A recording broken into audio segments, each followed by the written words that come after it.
서로 인사 드리겠습니다. 잘 나오셨습니다. 한 가지 저희 인사하고 우리 예배하고 갑시다. 이렇게 인사합시다. 예배하고 갑시다.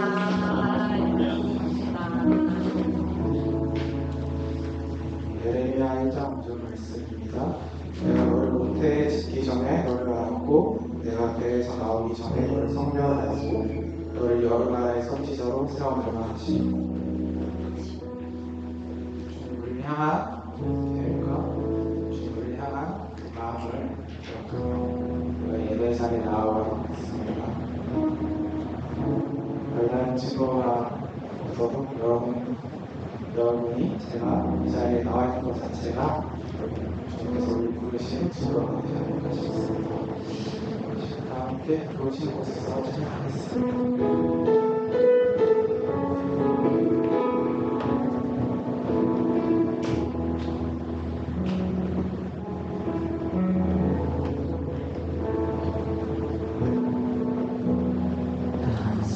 한 성령이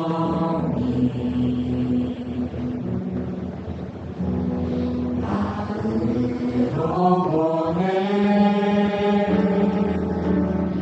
배움을 감싸며 주어진 평안한 만족함을 느끼네.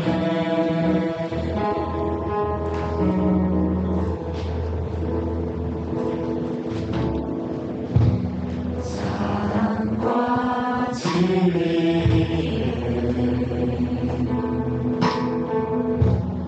한 줄기 빛보내 배움을 감싸며 주어진 평안한 그 사랑을 느끼네. 부르신 곳에서 날 예배하네. 어떤 상황에도 나를 예배하네. 부르신 곳에서 나를 예배하네. 어떤 상황에도 나를 예배하네. 부르신 곳에서 나를 예배하네. 어떤 상황에도 나를 예배하네. 부르신 곳에서 나를 예배하네. 어떤 상황에도 나를 예배하네.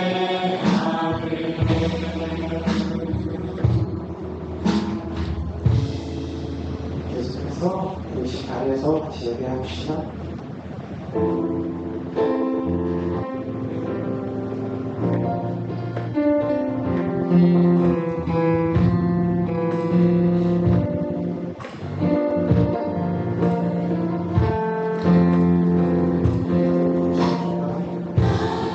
부르신 주가 이루어주시네. 잠시 넘어지더라도 붙잡아주시네. 나의 걸어가는 길을 동행하시네. 혼자 생각했던 삶 내 함께 하셨네. 나를 부르신 주가 이루어주시네. 잠시 넘어지더라도 또 잡아주시네. 나의 걸어가는 길을 동행하시네. 혼자 생각했던 삶 늘 함께 하셨네. 찬양해 언제나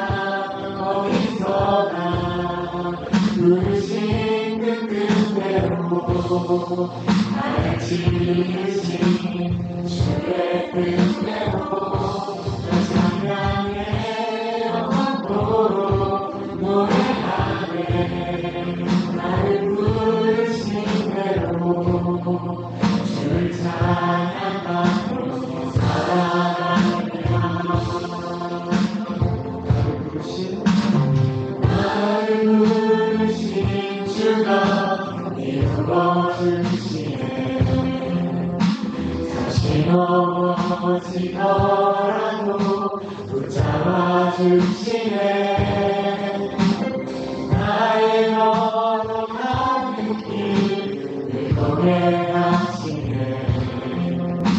혼자라 생각했던 삶 늘 함께 하셨네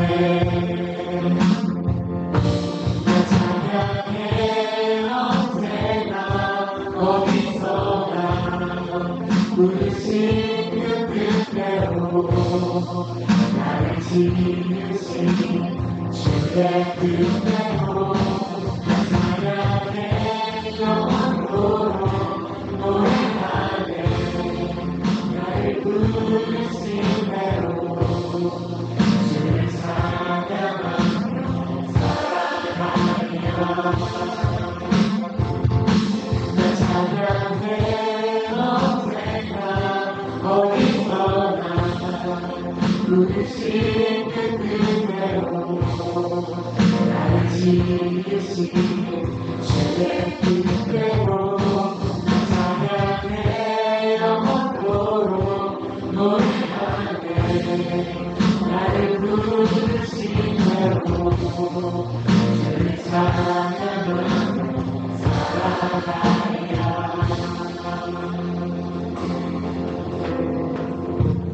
우리 시간 다 함께 일어나서 찬양하실 텐데요.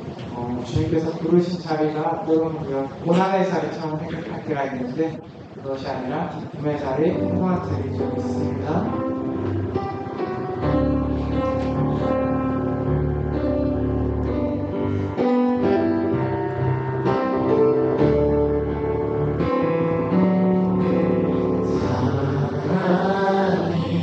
나를 부르네 날 처음 지으신 그 사랑이 조금도 바르지 않고 아무의 후회도 없는 그 사랑이 나를 부르네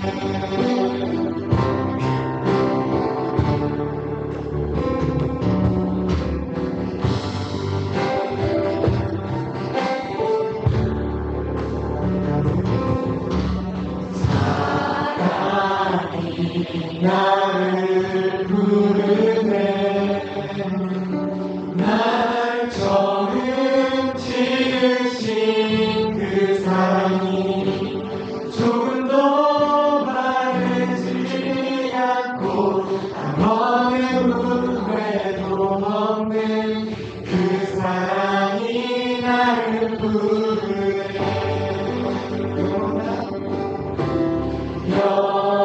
영원한 주의 문 안으로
주의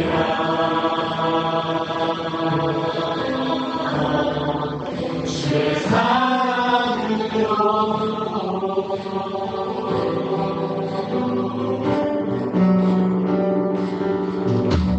주 사랑 나를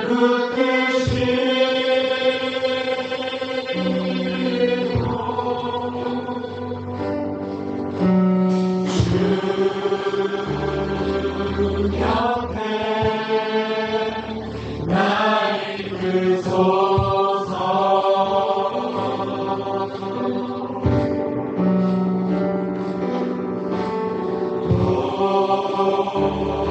도술이 날개 쳐올라가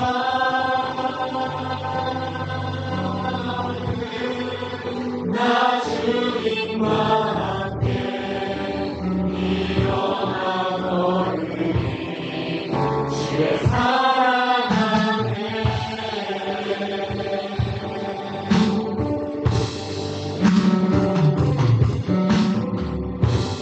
나의 눈 열어 주를 보게 하시고 주의 사랑에 날 인도소서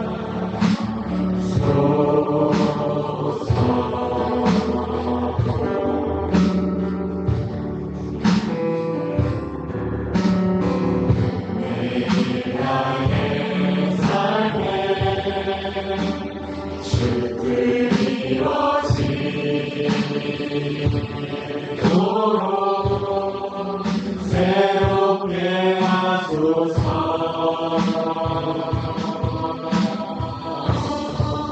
주의 사랑으로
주 사랑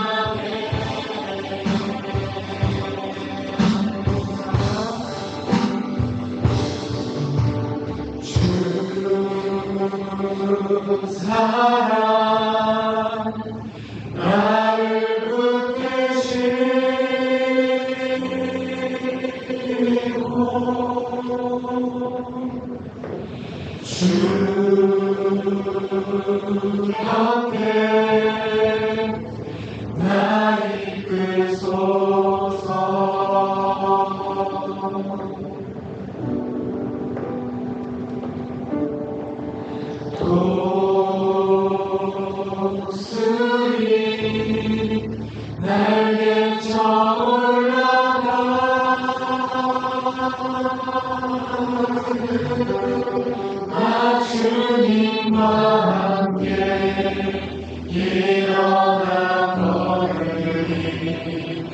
주를 찬양하네.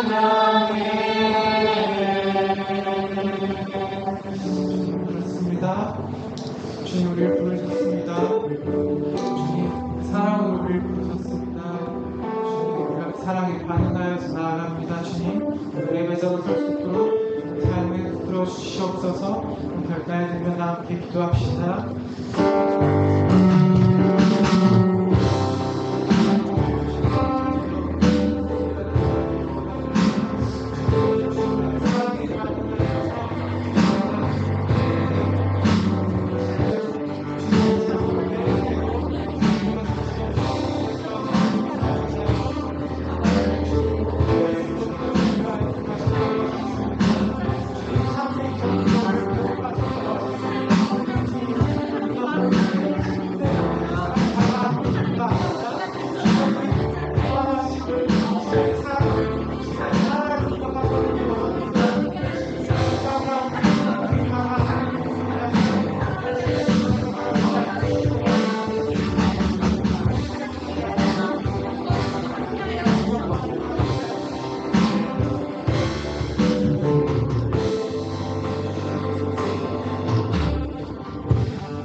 기도하겠습니다.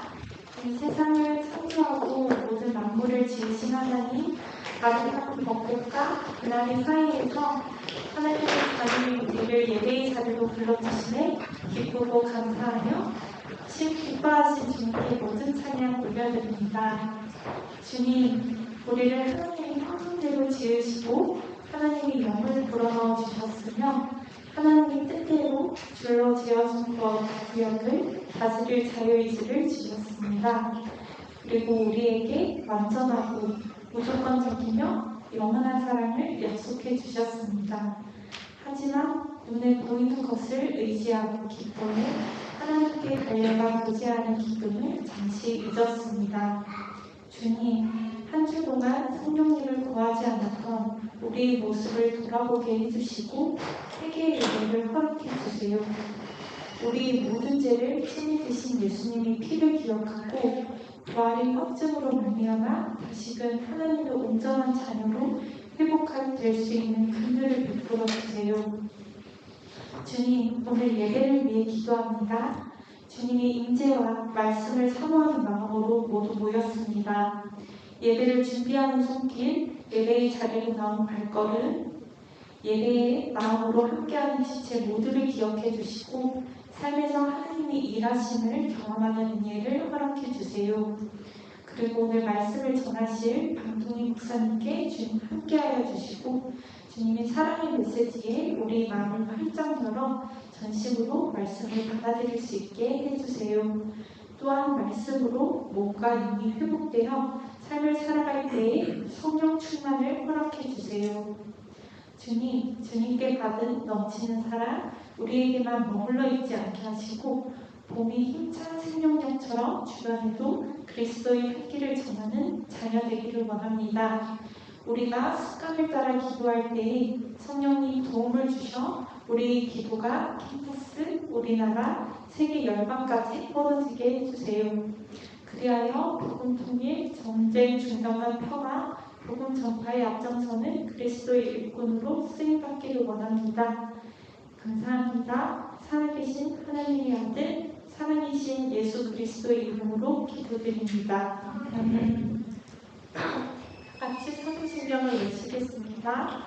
나는 전능하신 아버지 하나님 천지의 창조주를 믿습니다. 나는 그의 유일하신 아들 우리 주 예수 그리스도를 믿습니다. 그는 성령으로 잉태되어 정말 마리아에게서 나시고 우리로 귀하게 고난받아 십자가를 못 박혀 죽으시고 장사일지 4일 만에 죽은 자 가운데서 다시 살아나셨으며 하늘에 오르시어 전능하신 아버지 하나님 우편에 앉으시다가 거기로부터 살아있는 자와 죽은 자를 심판하러 오십니다. 나는 성령을 믿으며 거룩 거룩한 물회와 성도의 교제와 죄를 용서하는 것과 오늘 부활과 영생을 믿습니다. 아멘. 네, 말씀은 신명기 18장 15절부터 22절입니다.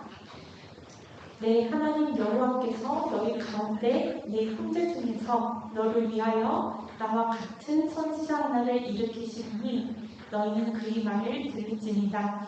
이것이 곧 내가 초기 날에 호렙산에서 내 하나님 여호와께 구한 것이라. 곧 내가 말하기를 내가 다시는 내 하나님 여호와의 음성을 듣지 않게 하시고 다시는 이 큰 불을 보지 않게 하소서. 두렵건대 내가 죽을까 하나이다 하네. 여호와께서 내게 이르시되 그들의 말이 옳도다. 내가 그들이 형제 중에서 너와 같은 선지자 하나를 그들을 위하여 일으키고 내 말을 그 입에 두리니 내가 그에게 명령하는 것을 그가 우리에게 다 말하리라. 누구든지 내 이름으로 전하는 내 말을 듣지 아니하는 자는 내게 벌을 받을 것이요 만일 어떤 선지자가 내가 전하라고 명령하지 아니한 말을 제 마음대로 내 이름으로 전하든지 다른 신들의 이름으로 말하면 그 선지자는 죽임을 당하리라 하시느니라. 내가 마음속으로 이르기를 그 말이 여호와께서 이르신 말씀인지 우리가 어떻게 알리요 하리라. 만일 선지자가 있어 여호와의 이름으로 말한 일 중에 일에 증언도 없고 성취함도 없으며 이는 여호와께서 말씀하신 것이 아니요 그 선지자가 제 마음대로 한 말이니 너는 그를 두려워하지 말지니라. 아멘. 목사님께서 너희는 그의 말을 들을지니라고 말씀을 선포해 주시겠습니다.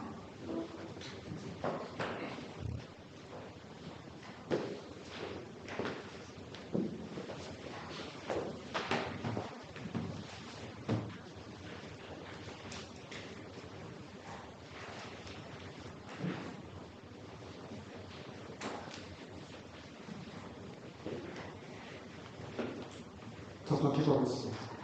하나님 아버지 정말 감사합니다. 4월 첫 주 귀한 시간 저희들에게 허락하여 주시면 정말 감사합니다. 주께 영광도 있는 한 주 될 수 있도록 주어도 오시고 우리 건강 주님께 맡깁니다. 시간 1분 1초 아깝지만 주님께 드리는 것이 얼마나 복된 것인지 우리가 깨달아 알 수 있도록 주여 도와주시옵소서. 이 시간 주님께 영광 돌리며 예수님 이름으로 기도합니다. 아멘. 오늘 신명기 말씀을 들고 나왔는데요. 신명기를 한 구절로 요약하려면 저는 그 신명기 8장 3절이라고 저는 생각합니다. 8장 3절은 너를 낮추시며 너를 두리게 하시며 또 너를 알지 못하며 또 너도 알지 못하며 내 조상들도 알지 못하던 만나를 내게 놓으신 것은 사람이 떡으로만 사는 것이 아니요 여호와 입에서 나오는 모든 말씀으로 사는 줄 내가 알게 하려 하시니라. 이 말씀이 저는 그 신명기를 요약할 수 있는 말씀이라고 생각합니다. 사람이 떡으로만 사는 것이 아니라 오늘 이 자리에 오신 모든 우리 형제자매들은 아버지 하나님의 말씀으로 한순간 한순간 살아간다는 것을 고백하는 마음으로 이 자리에 나왔으면 믿습니다. 오늘 그 8장 3절과 연관된 오늘 저희들 봉독한 오늘 말씀을 나누기 전에 오늘 배경이 되는 그 말씀이 있습니다. 18장 9절부터 14절에 나오는 말씀인데요. 여기에는 구약의 사술과 강신술에서 가장 광범위한 명단이 기록되어 있습니다. 그러나 이 악행들의 공통된 목적이 있지 않습니까? 9절부터 14절의 악행들의 공통된 목적은 모두 장차 일을 아는 것입니다. 미래를 알고 싶어하는 내용들입니다. 그래서 자연의 모양이나 현상 등을 해석할 뿐만 아니라 죽은 자와 소통함으로 미래에 대한 모종의 정보를 얻으려는 것입니다. 이는 인간의 보편적인 욕망으로 불확실한 미래를 통제해서 화를 낳고 복을 누리려는 시도이죠. 가나안 땅뿐만 아니라 고대 근동 전 역에서 광범위하게 퍼져 있는 이러한 풍습이 성경에서 모두 가증한 죄로 정죄됩니다. 하나님의 뜻을 알기 위해서 백성들은, 우리 형제자매들은 기도하죠. 기도함으로써 하나님의 말씀이 무엇인가를 알도록 노력하죠. 즉 오늘에 나와 있는 그 선지자의 입에 있는 그분의 말씀을 귀 기울이는 행동을 우리는 기도라고 합니다. 기도가 우리의 요구를 하나님 앞에 내놓는 것뿐만 아니죠. 그 전에 하나님의 말씀에 귀를 기울이기 위한 그 행동도 있습니다. 그래서 그 본받지 말아야 될 가증한 행위를 보면 모두 9가지가 기록되어 있습니다. 눈으로 보는 것도 있죠. 메시지를 주는 그런 화면 같은 것이 있습니다. 첫째는 자녀를 불 가운데 바치는 것. 어린이를 불에 태워 제사로 바치는 것을 의미하죠. 이것은 단순한 그 아이 그런 제사가 아니라 미래를 알기 위한 행동이죠. 가나안의 대표적인 악습으로 이 바치는 대상도 그 정해있죠. 몰렉이라는 그 신에게 바치는데요. 그것은 인간의 몸을 가지고 황소 머리를 하고 두 팔을 벌리고 있는 형상이죠. 일명 그 열왕기 상해 11장 5절에 보면 밀곰이라고도 되어 있죠. 또 우리 예레미야 49장 1절 보면 또 말감이라고도 되어 있습니다. 여러 가지 이름으로 기록되어 있죠. 그리고 대표적인 장소는 흰놈의 골짜기죠. 우리가 신명기를 하나님께서, 예수님께서 제일 많이 인용을 하셨죠. 그 신명기를 읽으면 위에서 예수님께서 사복음서를 통해서 행하시는 모든 그 행위가, 그 행동을 우리가 알 수 있습니다. 두 번째는 그 점쟁이라고 나오죠. 점치는 행위. 미래사를 예측하고 이에 대응하는 행위. 여러 가지 저희들이 볼 수 있는 화살통에다 여러 가지 살을 넣고 흔들다가 이름이 적혀 있는 것도 있고 방향이 적혀 있는 것도 있고 여러 가지 그런 걸로 점칩니다. 우리가 드라마에서 볼 수 있는 그런 내용이죠. 심지어 희생 제물의 간장이죠. 간의 끝부를 살피는 방법도 있다고 합니다. 우상에게 묻기도 하죠. 드라마에게. 그리고 세 번째는 그 기름을 말합니다. 구름 등 자연 현상을 보고 예언하는 사람. 넷째는 요술합니다. 어떤 일이 생길 기미, 징조나 전조를 보고 예언합니다. 심지어 뱀이나 새가 날아가는 모습을 보고도 살피는 것, 관련된 것. 다섯째는 우리가 잘 아는 무당술 행하는 것. 여섯째는 지는 자라서 주문을 듣는 것. 일곱째는 신접한 자라서 귀신에게 묻는, 혼령이나 귀신에게 묻는 사람을 가리킵니다. 접신을 통해 죽은 자의 영이나 귀신에게 묻는 신명수를 행하는 남자나 여자를 가리키죠. 심지어 열왕기 하 21장 6절에 보시면 유다왕 므낫세가 이것을 합법화했습니다. 이처럼 쉽게 접할 수가 있죠. 그 후에 요시야의 개혁으로 말미암아 제거됐습니다. 그리고 여덟 번째는 박수울에서 죽은 친척의 혼령에 물어보는 사람. 이건 좀 가까운 친척에 물어보는 사람. 술사가 잘 아는 사람의 귀신을 가리킵니다. 여기에서 사람이 죽으면 귀신이 될 수 없는 것은 다 아시죠? 그러나 이 잘못된 방법을 계속하여 방법이 이어져 왔던 것은 사실입니다. 지금도 행해지고 있죠. 9번째는 초혼자에서 죽은 자에게 묻는 사람입니다. 그 죽은 자를 불러내는 겁니다. 홀령에 묻는 것이 아니라 그 사람을 불러내는 거죠.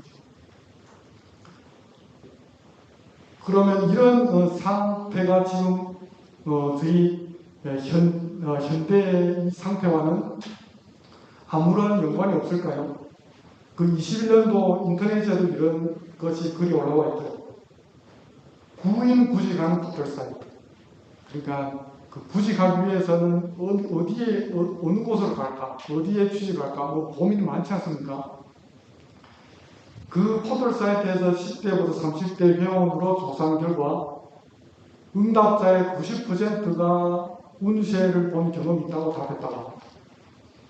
그 빈도는 1년에 한 번 본다는 사람이 25%, 응답이 가장 많았고 반년에 한 번씩 또 25%, 일주일에 한 번 13%, 한 달에 한 번 13%, 그리고 한 달에 두세 번 12%, 매일 본다는 사람이 10%.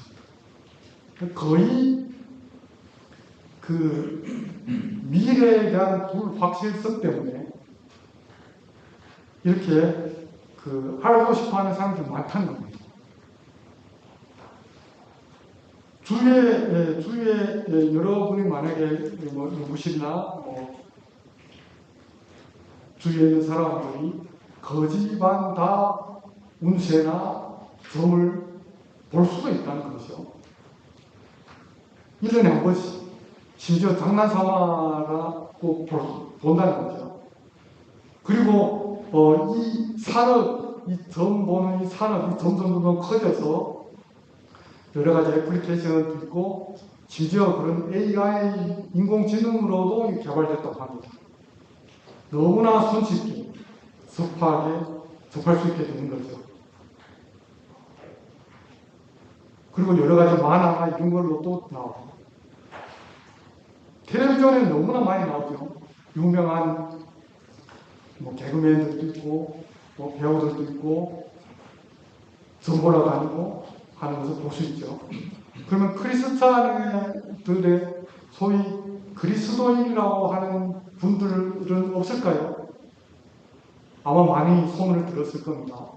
장로님도 있고 집사님도 있고 원사님도 있고 수많은 사람들이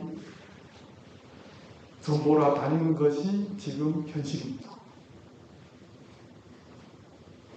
아마 20, 30대는 여러 가지 각박한 현실이나 미래에 대한 불확실성 때문에 궁금하니까 또 예수 안 믿으면 당연히 그쪽으로 생각하는 것은 당연하겠죠. 친구들 옆에서 같이 가다 할 수도 있고 재미삼아 볼 수도 있고 그리스도인들은 장난삼아라도 보면 안 됩니다. 만약에 보셨다면 회개하면 됩니다. 그리고 다시는 보지 않으면 되죠. 왜냐하면 주위의 모든 이런 상태이기 때문에 우리가 유혹에 빠지지 않을 수가 없죠. 그러나 오늘 하나님께서는 너는 내 하나님 요 앞에서 완전하라고 하십니다. 우리가 점 보는 것, 미래를 점치는 것, 이런 무당집에 가는 그 자체가 하나님과의 관계를 무너뜨리는 것이라는 것을 알 수 있습니다. 하나님께 전적으로 헌신되어 있는 상태가 온전함이에요. 예를 들어서 노아의 온전함, 아브라함의 온전함, 욥의 온전함, 여호수아 24장 14절에 나오는 하나님을 섬기는 그 온전함. 이 전적인 헌신을 무너뜨리는 것이 점 보는 것, 가나안 땅에 있던 그 가증한 행위를 지칭합니다. 그래서 오늘 그러면 우리 그리스도인들은 어떻게 할까요? 전 보는 것은 당연히 안 되니까. 그러나 미래에 대해서는 또 알고 싶은 유혹이 올 때도 있죠.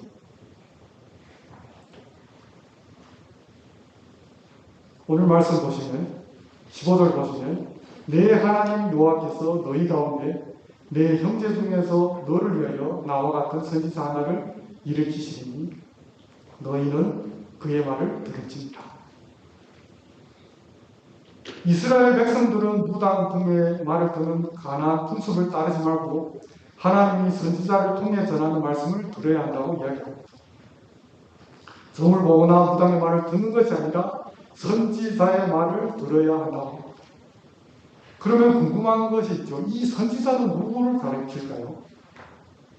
신명기 34장을 우리가 보면 이런 말씀이 있죠. 그 후에 이스라엘의 모세와 같은 선지자가 일어나지 못하였나. 모세는 여호와께서 대면하여 아시던 자요. 이런 말씀이 있습니다. 신명기 34장 10절은 모세오경 전체의 결론이라고 할 수 있죠.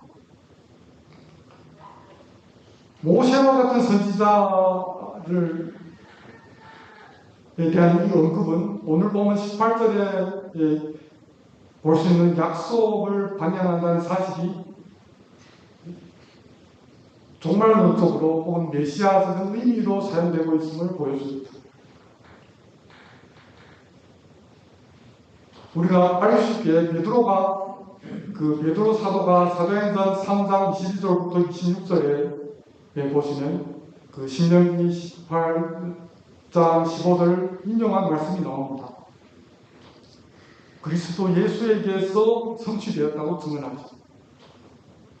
스데반도 7장 37절에 보시면 동일한 신명기 18장 15절 인용해서 그리스도 예수께서 이 말씀을 성취했음을 증언하죠.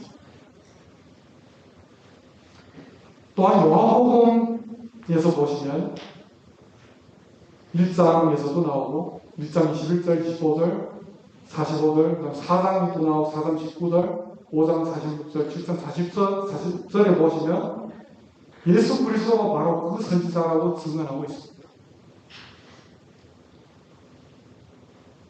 물론 이스라엘 백성에게도 모세 후에 수많은 선지자를 보내셨죠.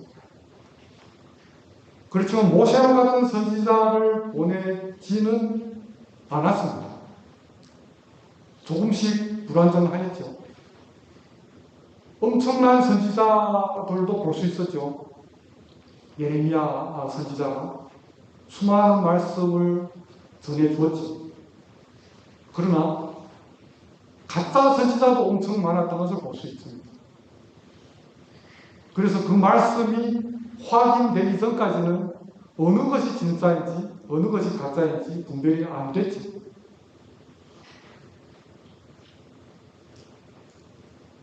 (19절) 보시면 누구든지 내 이름으로 전하는 내 말을 듣지 아니하는 자는 내게 벌을 받을 것이다.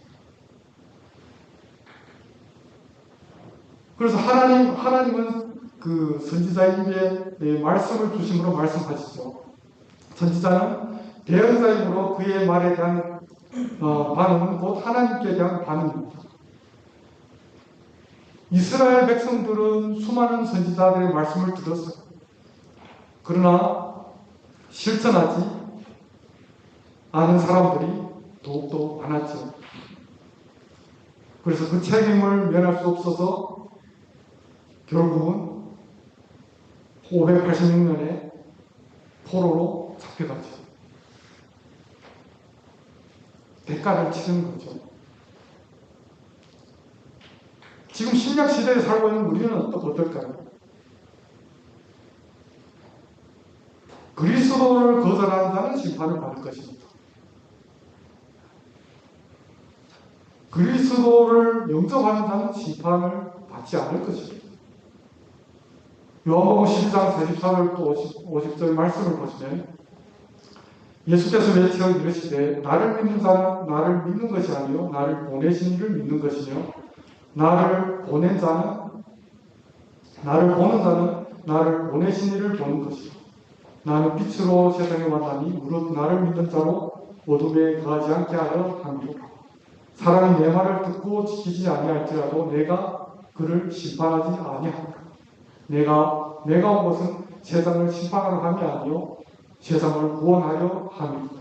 나를 저버리고 내 말을 받지 아니하는 자는 심판할 이가 있으니 곧 내가 한 그 말이 마지막 날에 그를 심판하리라. 내가 내 자유로 말한 것이 아니고 나를 보내신 아버지께서 내가 말할 것과 이룰 것을 친히 명령하여 주셨으니 나는 그의 명령이 영생인 줄 알아. 그러므로 내가 이루는 것은 내 아버지께서 내게 말씀하신 그대로이라 하십니다. 예수님이 오셨죠. 그분의 말씀을 듣지 않는 사람들이 더 많죠. 그러나 심판이 바로바로 일어나지 않는 거죠.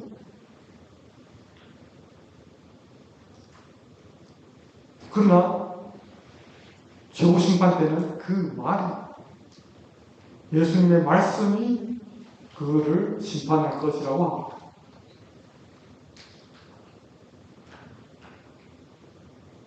거짓 선지자들이 너무나도 많이 설치고 있죠.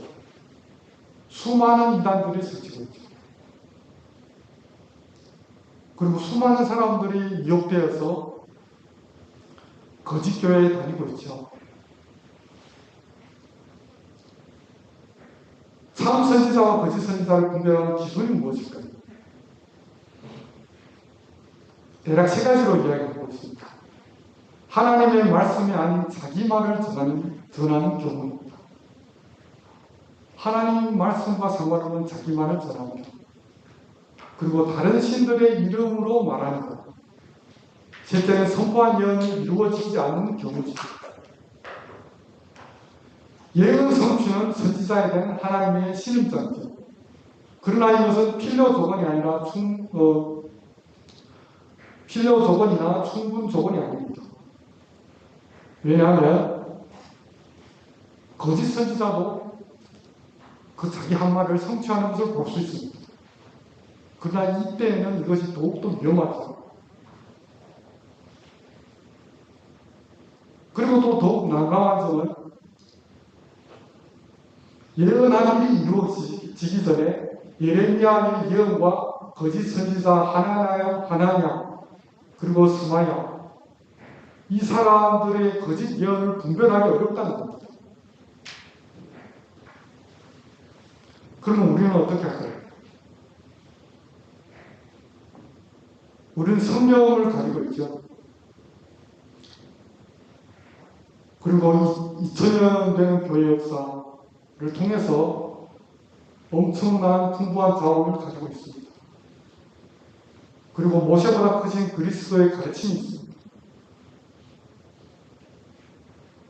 이 자리에 있는 모든 형제자매들은 한 분도 가나안 백성의 가증스러운 행위를 행하지 않기로 작정을 했을 수 있습니다. 그리고 참 선지자이신 예수 그리스도께 듣기로 결단을 했죠. 그리고 그분의 귀함을 알고 있습니다. 열심히 성경을 읽고 또 못 읽더라도 또 안타까워하고 자책하고 괴로워하죠. 열심히 말씀을 묵상합니다. 근데 말씀을 묵상할 때 난관에 봉착하게 되죠. 성경을 읽어도 어떨 때는 이게 무슨 말인지 모르겠고 그리고 매일마다 큐티에도 큰 감동이 없다는 것이 문제죠.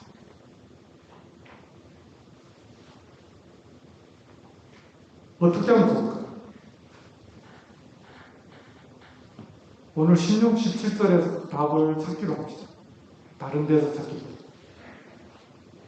16, 17절에 이런 말씀이 있습니다. 이것이 곧 내가 총회의 날에 호렙산에서 내 하나님 여호와께 구한 것이다. 곧 내가 말하기를 내가 다시는 내 하나님 여호와의 음성을 듣지 않게 하시고 다시는 이 큰 불을 보지 않게 하소서. 두렵건대 내가 죽을까 하나이다. 하매 여호와께서 내게 이르시되 그들의 말이 옳도다. 16, 17절은 무슨 말씀입니까? 모세가 호렙산에서 있었던 과거를 회상하는 말씀입니다. 호렙산이라는 명칭은 시내산과 동일시되죠. 산 봉우리는 뭐 다르다고 그러더라고요. 그러나 거의 동일시하는 그런 산 이름이죠. 그래서 이 지명이 출애굽기 20장, 신명기 5장과 관련되어 있습니다. 그리고 오늘 신명기 18장과 관련된 본문이죠. 여기에 나오는 상황을 보면 이스라엘 백성이 여호와의 현행 앞에, 여호와께서 나타나신 앞에서 그 음성과 큰 불, 그 소리를 듣고 어떤 감정을 느꼈죠? 출애굽기 20장, 신명기 5장, 신명기 18장에서 나오는 공동 경험은 무엇입니까? 죽음의 위기를 경험합니다. 죽을 것 같은 거죠. 그래서 모세에게 하나님께 나아가 말씀을 받아서 이스라엘에게 전해달라는 이런 내용이죠. 저는 이곳에서 답을 찾아서 드리고 싶습니다. 우리가 말씀을 읽죠.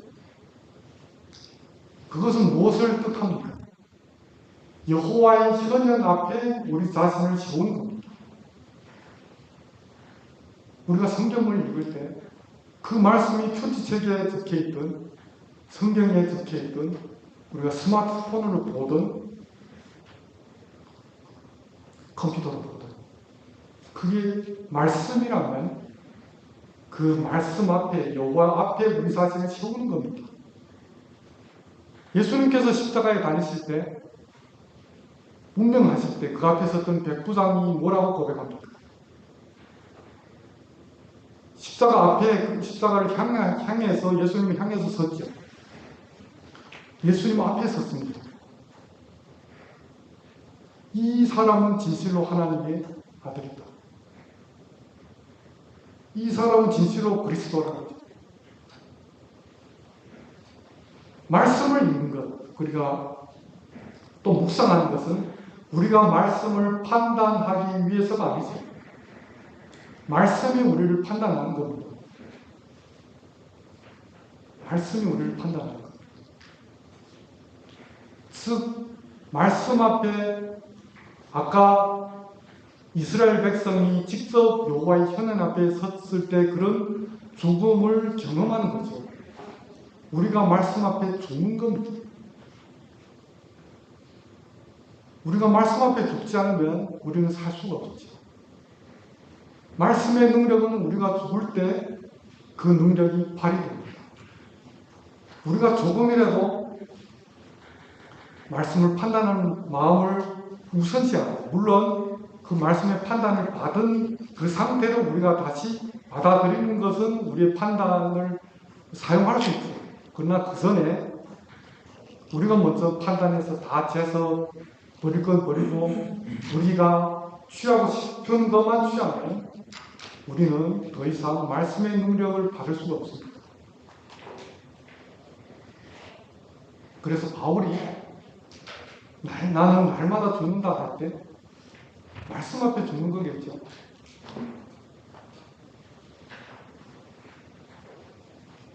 자기를 일부러 칼로 찌르는 것은 아니겠죠.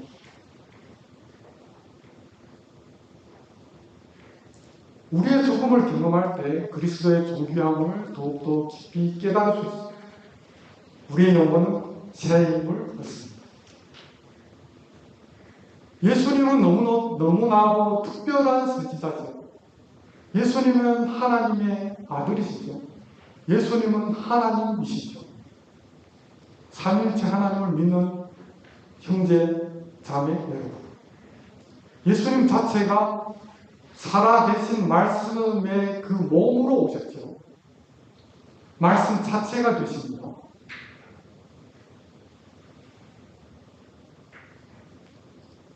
예수님 자체가 살아계셔서 그 말씀 자체로 오신 그 예수님. 그래서 우리가 말씀을 볼 때 그 살아계신 예수님을 우리가 그 살아계신 예수님을 맞닥뜨리는 것과 같습니다. 그 앞에 향하여 서 있는 것과 같습니다. 만약에 이런 경외함을 가지고 우리가 1분 1초라도 그 앞에 섰을 때 우리가 이스라엘 백성들이 그 시내산에서 호렙산에서 만났던 그 하나님을 조금이라도 만날 수 있지 않을까 생각합니다.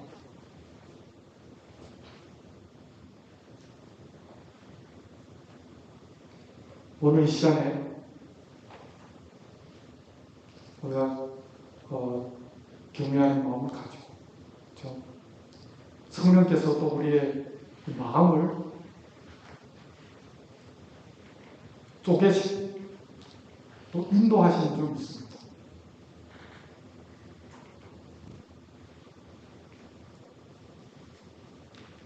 히브리서 4장 12절 16절에 보시면 이런 말씀이죠.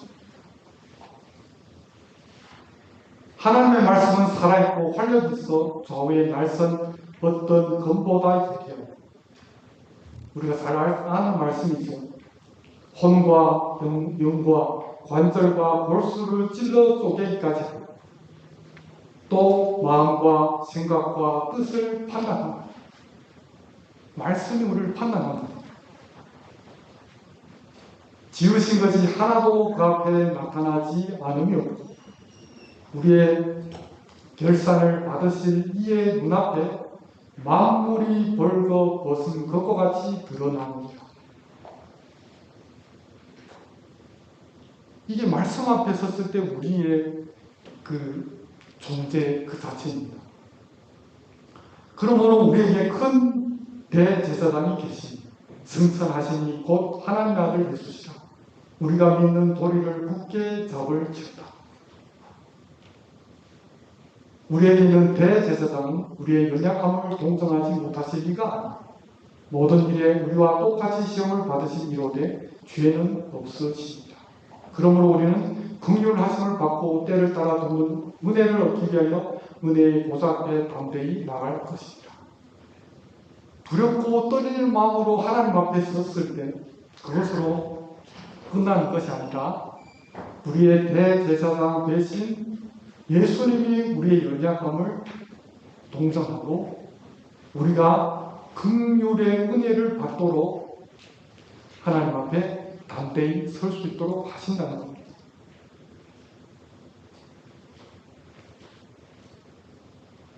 한 주간도 정말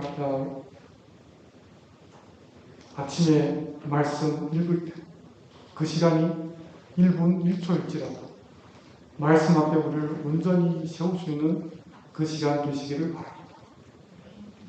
정말 두렵고 떨리는 마음으로 그 세미한 음성이 호렙산에 우레와 같은 음성이 되시는 시간 되시길 바랍니다.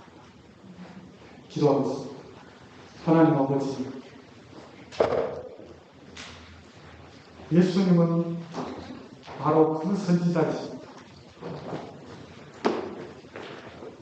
신명기에서 주님께서 모세와 같은 그 선지자, 모세를 넘어서는 능가한 그 선지자가 바로 예수님인 줄 믿습니다. 우리가 주님 앞에 섰을 때 호렙산에 서 있는 그 상황을 다시 한번 기억하게 하여 주시옵소서. 그래야 이제 직접 주님의 말씀을 맞닥뜨릴 때 그 말씀의 영이 우리의 혼과 우리의 관절과 골수를 찔러 쪼개게 하여 주시옵소서. 그래야 우리가 하나님 앞에 말씀 앞에 판단, 말씀 안에서 두고서 말씀 안에서 부활하게 도와주시옵소서. 날마다 우리가 주의 말씀과 동행하며 말씀이신 예수님, 말씀으로 오시고 말씀의 영으로 우리 마음에 와 계시는 주님을 만나는 귀한 시간, 복된 시간 다 될 수 있도록 도와주시옵소서. 주님께 영광 돌리며 예수님 이름으로 기도합니다. 아멘.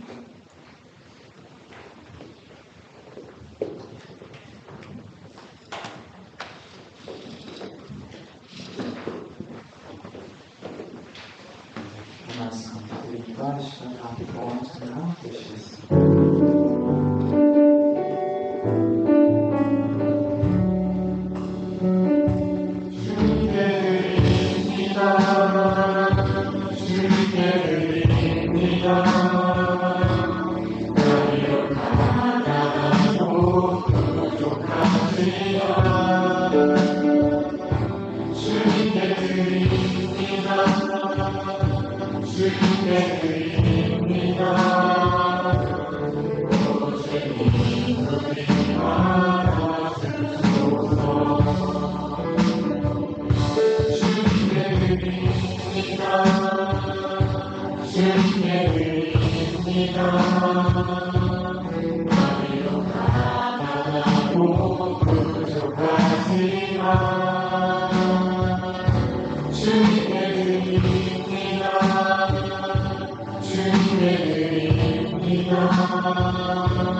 하나님 아버지 감사합니다. 말씀이 육신이 되어 우리 가운데 거하게 해주시고 하나님의 사랑을 느낄 수 있게 해주시고 고맙습니다. 주님, 아버지 품에 있던 독생하신 하나님을 우리에게 나타내 주셔서 우리가 죽음에서 생명으로 옮기게 해주시고 어둠에서 빛을 옮겨주심을 감사드립니다. 특별히 하나님 아버지, 우리의 삶 속에서 하나님께서 주신 귀한 아버지 하나님, 헌금을 주님 앞에 올립니다. 하나님, 영광이 쓰이는 곳마다 하나님 영광이 드러날 수 있게 해주시고 하나님을 경외할 수 있게 해주시고 또한 가난한 자를 돌아볼 수 있게 해주시고 땅 끝까지 이르러 증인들을 세울 수 있는 귀한 도구가 되게 도와주시옵소서. 하나님, 우리가 세상 속에서 살 때 주님 앞에 늘 주의 아버지 하나님 말씀 앞에 두렵고 떨림으로 서 있게 도와주시옵고 하나님 나라가 우리 속에 임하여 주시어서 우리가 그분들에게 살게 해주시옵고 구별된 삶을 살 수 있도록 도와주시옵소서. 시험에 들지 말게 해주시고 날마다 주의 말씀을 묵상하면서 기도하면서 승리하는 삶들이 될 수 있게 도와주시옵소서. 우리 형제 자매들 하나님 복되게 해주시옵고 주의 말씀 안에 늘 주의 아버지 서 있게 도와주시옵소서. 감사드리며 예수님 이름으로 기도드립니다. 아멘.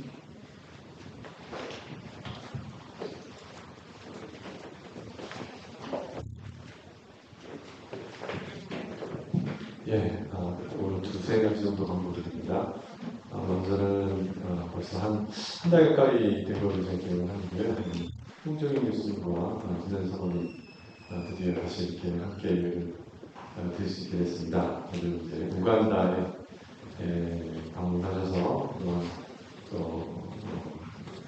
또 아프리카 문제와 또 많은 기도를 하신 걸로 알고 있는데 2주 동안의 방문 활동을 잠깐 소개를 또 해주실 예정입니다. 송정희 교수님이 나오셔서 우간다 얘기를 들려주시겠습니다.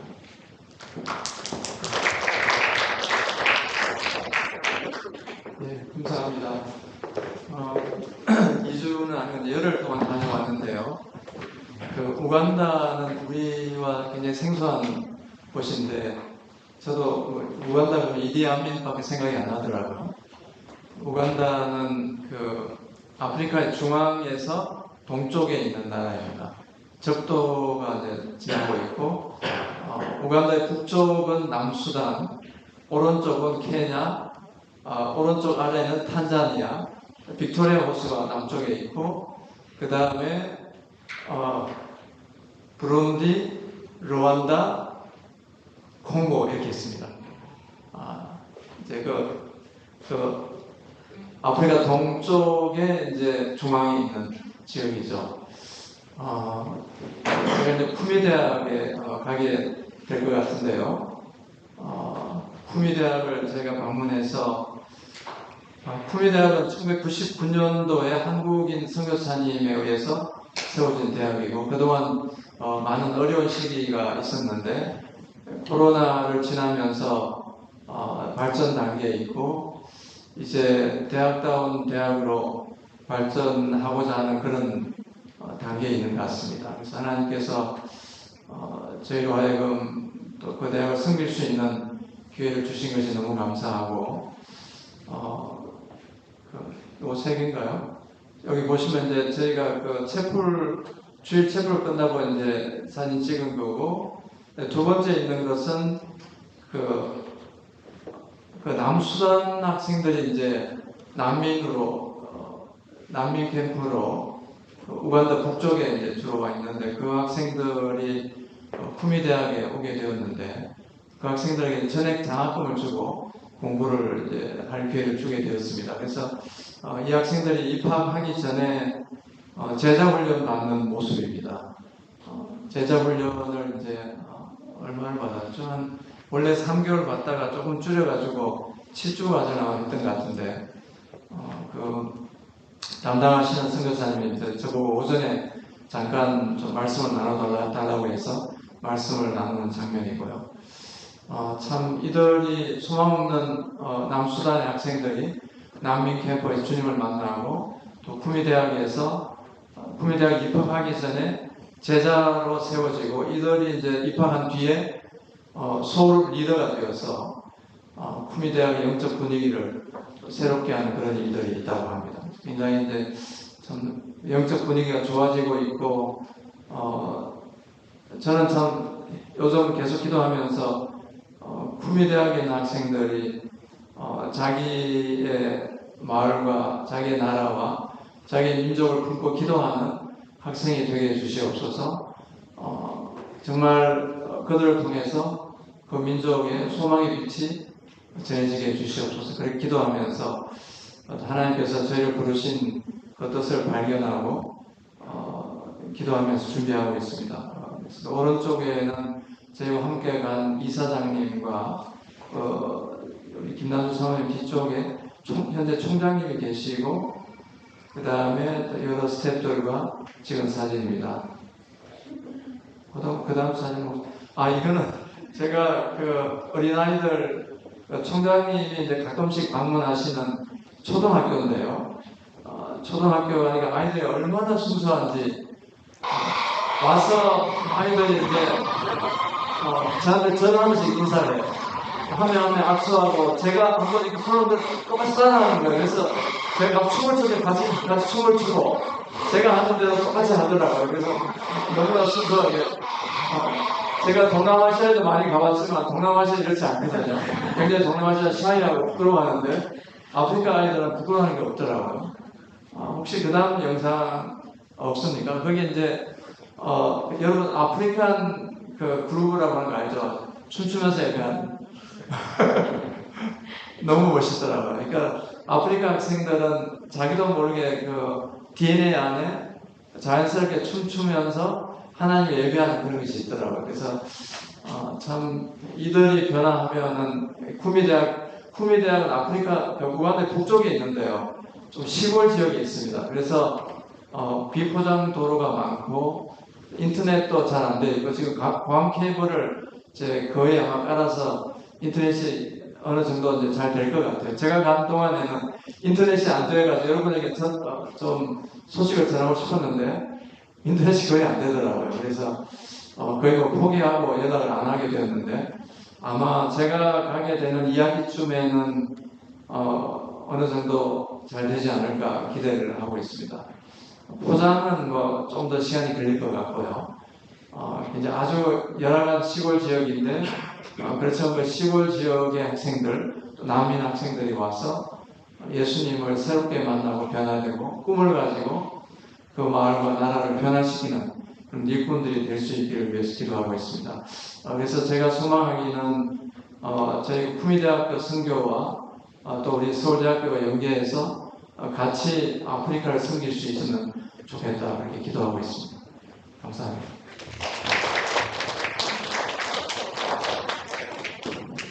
네, 감사합니다.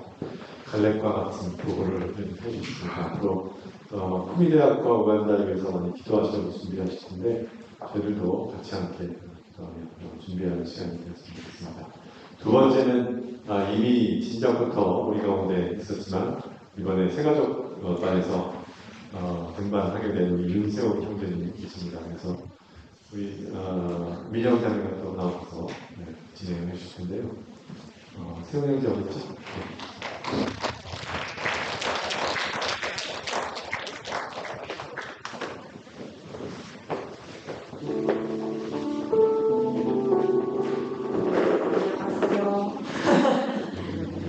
네.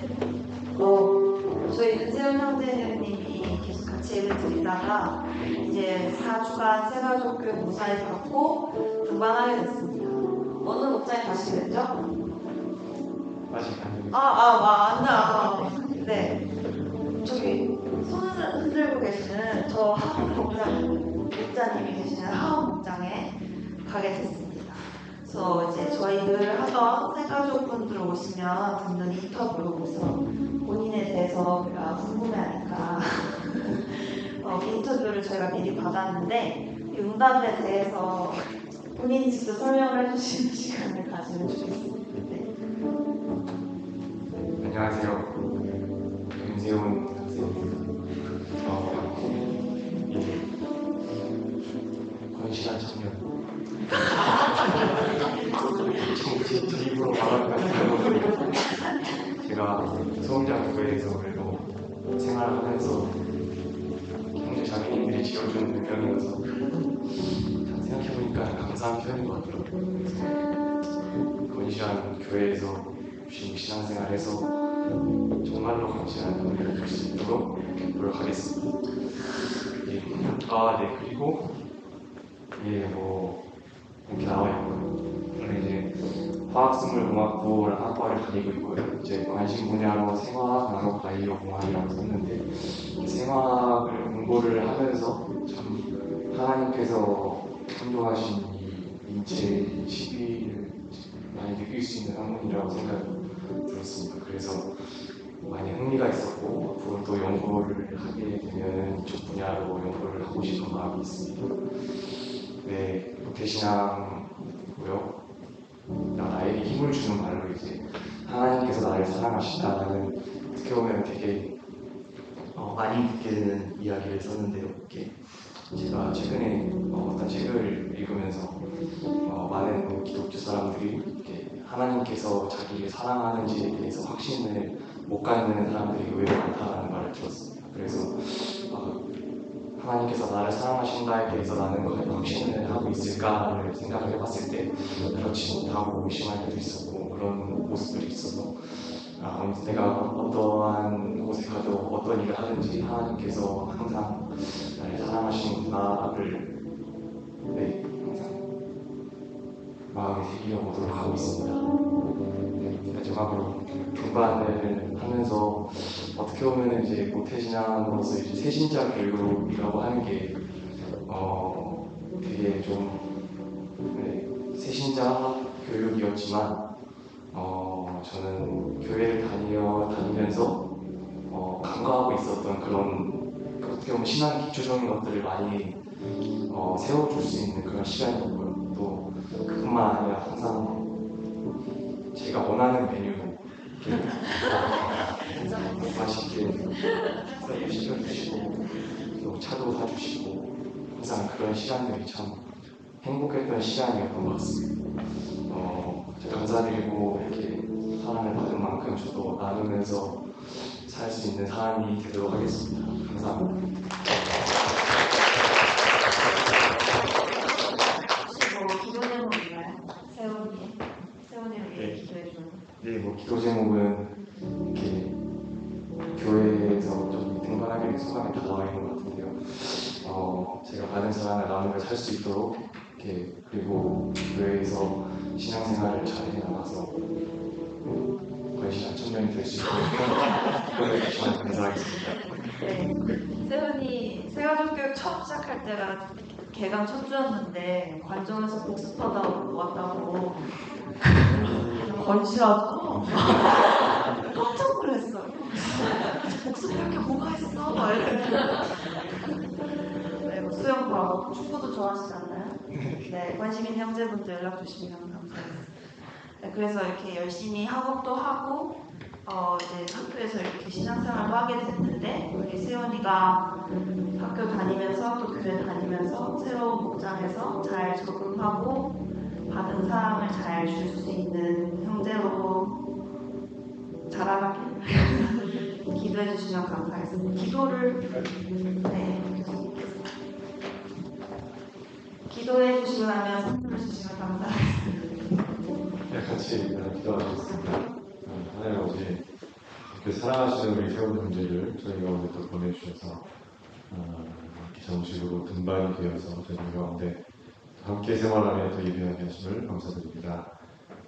세훈 형제, 이제 앞으로 하운 형제 목장에 가서 함께 또 신앙생활 할 때에 그 목장뿐만 아니라 또 교회 전체 모든 우리 형제자매들한테 사랑받는 그런 하늘 되게 해 주시고 또 받을 뿐만 아니라 성령님의 고백처럼 또 그 사랑을 또 나누고 볼 수 있는 또 도울 수 있는 그런 형제로 성장하게 해 주셔서 화학생물공학부에서 지금 공부하고 있습니다. 주님께서 지혜를 더하여 주셔서 학업 가운데도 열매가 있게 해 주시고 또 그 학과에서 섬기는 그 활동 가운데서도 하나님께서 기뻐하시는 결과들이 계속 이어지게 하여 주시고서 또 나아가는 신앙생활 또한 주님께서 늘 함께 하시며 복을 주실 줄 믿사옵고 감사드리며 예수님 이름으로 기도드리겠습니다.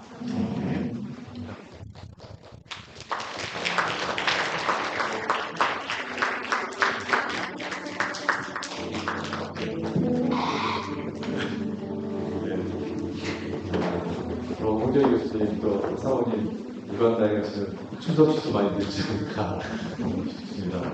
예배 때마다 이렇게 춤도 추시고 하실 것 같은데 마지막은 우리 오늘 예배가 끝나면 이미 잘 아실 텐데요. 오늘 포토데이를 하기로 했죠. 그래서 오늘은 여기서 간식 먹지 않고 바로 지금 오늘도 정리하는 거죠. 정리하고 나가서 사진 찍고 그다음에 식사는 특별히 버들골에서 같이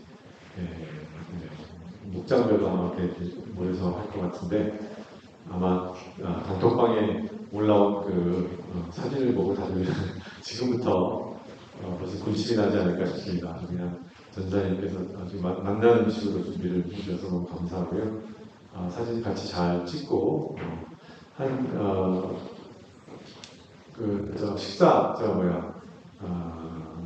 식사 시간이 한 5시쯤 될까요? 거기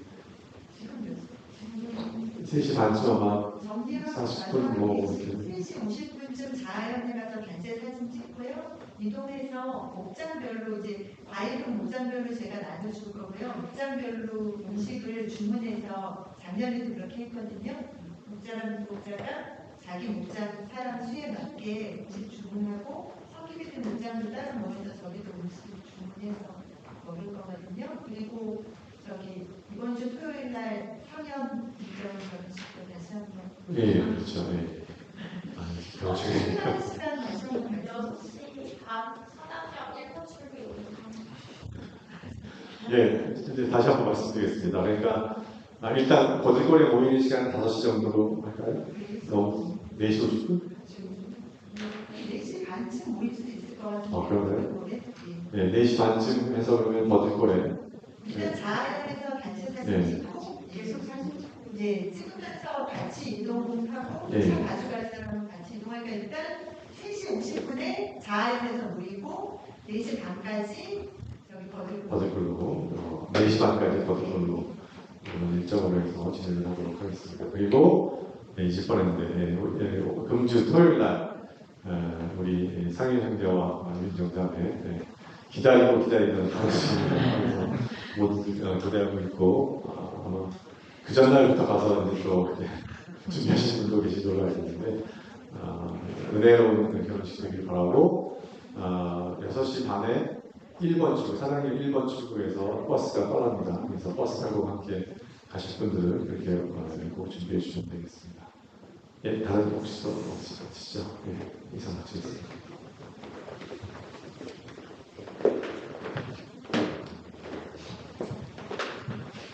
함께 자리에서 일어나셔서 일단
기도하겠습니다. 이제는 우리 주 예수 그리스도의 은혜와 하나님의 극진하신 사랑과 성령의 감화교통하심이 이사의 머리수인 우리 주안의 모든 형제자매 머리를 위해 우리 우간다 쿠미대학 위에 영원히 함께 하실지어다. 아멘.